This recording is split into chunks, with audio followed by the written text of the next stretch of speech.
Two, and we are live. I timed that like perfectly. Really good, yeah. Welcome to Book Club. Today we'll be covering Chapter 3, Section 3 of our book, Decolonial Marxism by Walter Rodney. This section, his name is Education in Africa and Contemporary Tanzania. It's your boy, King Gino. I'll be your host, and I'm here with my lovely co-host. Hey y'all, I'm Jalen. And yeah, we're gonna get straight into it. As always, we got some definitions to start us off. Yeah, and our first definition is praxis. Practice. How did I already messed up the first word? Praxis.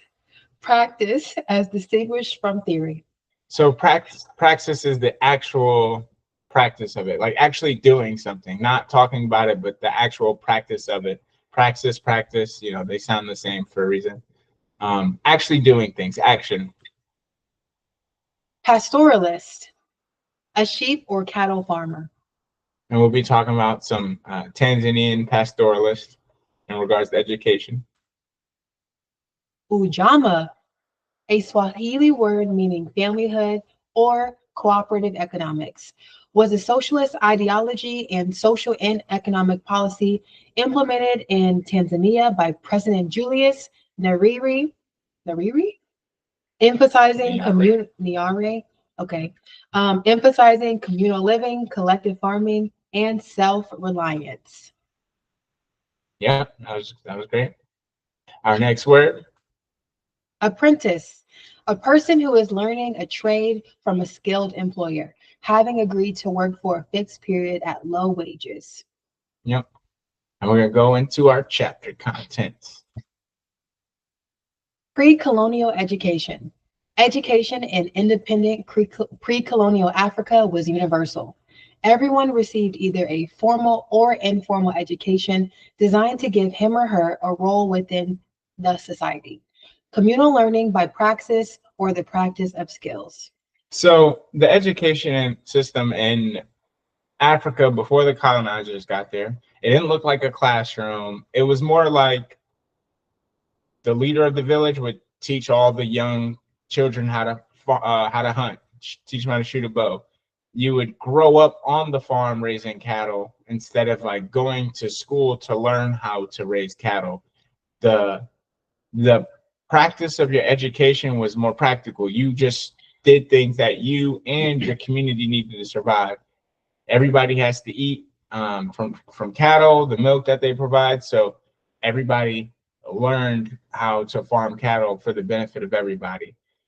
It wasn't just, you're not in a box and only a few people graduate and even fewer people go further and even fewer people make it to the highest levels of education. It wasn't a pyramid. It was sort of, we're just going to give the people the skills they need to survive and to help all of us out.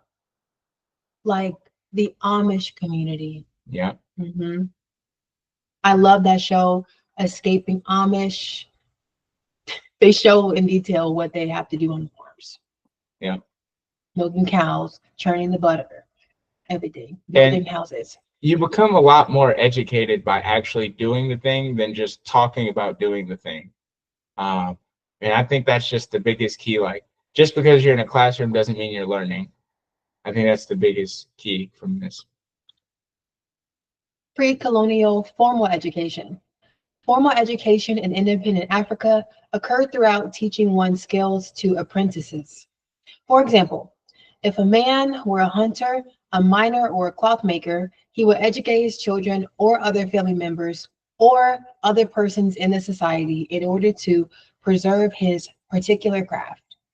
Right. So there was formal education, but it looked like, hey, you're gonna follow me on the mine today. You're gonna go on a hunt with me today. You're gonna see live action what I'm doing on the hunt, and I'm gonna ask you to do stuff on the hunt too.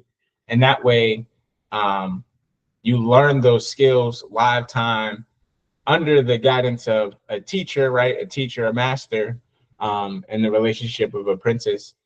And that's mainly what formal education looked like. Apprenticeship still happen today, but they're really more rare because they're more in trade schools and stuff. And it's it's really sad that our society doesn't value that as much, because it's still a very great way to learn things. You know, internship is like the corporate version of it, but apprenticeship is more one-on-one. Purpose of Western education. When the European education system was transported to Africa, it became even more limited to the elitists. And More limited and elitist. Okay, because the purpose of the colonizers within Africa was to select only a very small number of Africans to aid in the work of colonization. so when the Europeans brought their schools over, they were like, all right, we only need this many people to know how to count. We need even less people to know how to do more than that. And we only really need a few people to really make it to be doctors. We only need a very few African doctors, very few African lawyers. Everybody else, we just need them to learn how to count so they can be clerks or merchants. That was the purpose of Western education. It never was to bring as much education to the people as possible. It never was meant to prepare people with real world skills that would help them out in their actual communities. It was designed in a pyramid structure, much like how a lot of things in capitalism are. And it only was meant for a few people to make it through the system. And we can still see that today. Maasai education. When Maasai youth, age 5 or 6, deal with cattle, they are at school. By the time they reach the age of 10, they can distinguish dozens of species of cattle, their shape, the color of their skins, their particular markings, the shape of their horns, and so on. The Maasai can even identify the species of ticks that come and rest on their cattle. They have gone to school with their cattle because it is essential for their survival and the survival of their community that they should know about cattle, for that is how the community makes its living. So the Maasai community near Kenya and Tanzania, that's how they went to school. Like their life on the farms, their life on the pastures, dealing with the cattle, that was their education. And when they went to school that way, right, school, because it never was in a classroom, they learned so much more because they actually were dealing with the cattle. They actually were working with the cattle day to day. They learned these skills when they were young. They're able to develop these skills over their life. And it was common knowledge for the people to understand that information, because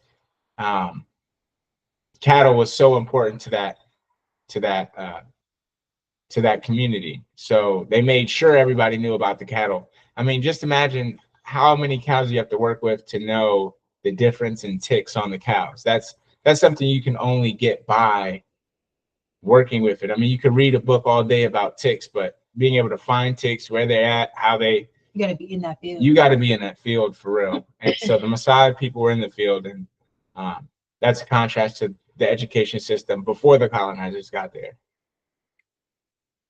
Black skin, white mass. Colonial education taught Africans within a European framework, which often led to the production of a programmed European. The colonizers did not want Africans to do anything but learn how to labor in the simplest and crudest forms. Any African teacher who had access to higher education, either before or after independence, was likely to be as elitist as the European who had preceded him, alienated from his African roots, and as individualist as though he had been socialized in Britain or the US. So the whole point of the education system was to, again, like the pyramid, only a few Africans can even make it up that ladder. And the further they make it up that ladder, the more Europeanized they become. And now once they make it to the top, now they're just doing all the things that their European teachers, right? Because they were spent so many years in these schools, you know, honestly letting Western education colonize their brains, that now they've become the colonizer and the elitist, and now they're holding struggles against their own people, and they've forgotten their roots, and they're acting like they're British when they're not. And this really, Walter Rodney references the book Black Skin, White Mass by Frantz Fanon a lot, and I really want to read that next. because it's just such a great book, as well as just the references that he makes to it here. It's like it'd be a good introduction. But yeah, I was watching this video in Africa in the court system. They still wear those wigs. And it looks silly. In Africa? Yeah, they were all wearing those wigs. Right. Because that's where they learned the law, the European law. That's what they did. Instead of, destroying that whole system and building something that actually works for you and your people. And that's why it's important to teach our own history, build our own schools, because if we just go into the schools built off a European framework, then we're just bound to perpetuate European colonizer ideas. Yeah. And Walter Rodney is real specific about that point. Tanzania education. That's a nice picture. Tanzania had to implement teacher training programs into their undergraduate programs in order to meet the demand for more African teachers. One of the first things which the National Service did was to revive the normal practice whereby the youth are entrusted with the physical defense of the society. So Tanzania, after they got their own independence, they were like, okay, well, we have to educate our people. So they got rid of like all of the racist schools that were the colonizer schools, and they had to build their own schools. They were like, okay, instead of waiting for you to graduate from undergrad and then going to school after that to be a teacher, we're going to build your teaching skills right into the undergraduate program because we need teachers. So they went from where most of the population were illiterate, couldn't read, and their goal was like, all right, we want everybody to have at least primary school education. So that's one of the programs they did to like, all right, we need teachers. This is how we're going to build our schools, building your schools to the needs of your people. And Tanzania is a great example of that. And they also started the National Service, and the National Service was sort of just responsible for all sorts of things, but mainly getting a baseline education for its people. So what they do is they taught all the people self-defense, all the kids self-defense. And that's just something you learned and you are required to learn as a citizen of Tanzania. That way, if anything happens to the country, everybody at least has baseline knowledge of self-defense. And another thing they did that Walter Rodney mentions in the chapter is if you were highly educated and you never learned that self-defense and you never learned that primary school stuff, they forced you to go back to school for 6 months. And you would usually learn from somebody who barely finished primary school, which is like elementary school. Even regardless of how educated you were, you would have to learn the basics with everybody else that everybody else had to learn. And it's really just the emphasis on that nobody's more important than anybody else. Just because you have education doesn't mean you don't need to learn self-defense. Just because you have education doesn't mean you don't need to learn things that are good for all of us. And that was sort of the philosophy, the Ujamaa philosophy that was in action there. So I thought that was really interesting. And then the people were like, well, I'm too smart to go and learn about basic skills. I'm too smart to learn about basic skills. So that was just interesting. Help you out. Look like your hair's floating. Okay, conclusion. Pre-colonial education was formal and informal, and it prepared people for life. The colonizers did not want Africans to do anything but learn how to labor in the simplest and crudest forms. Yeah, and that is it for today. Yeah, we'll see you next time. Turning pages, sparking conversations. Thank you. Got some sources for you. Oh. Post for a thumbnail. We gotta start doing that. Right. And that is our stream. And we'll go back. I'm gonna share the screen.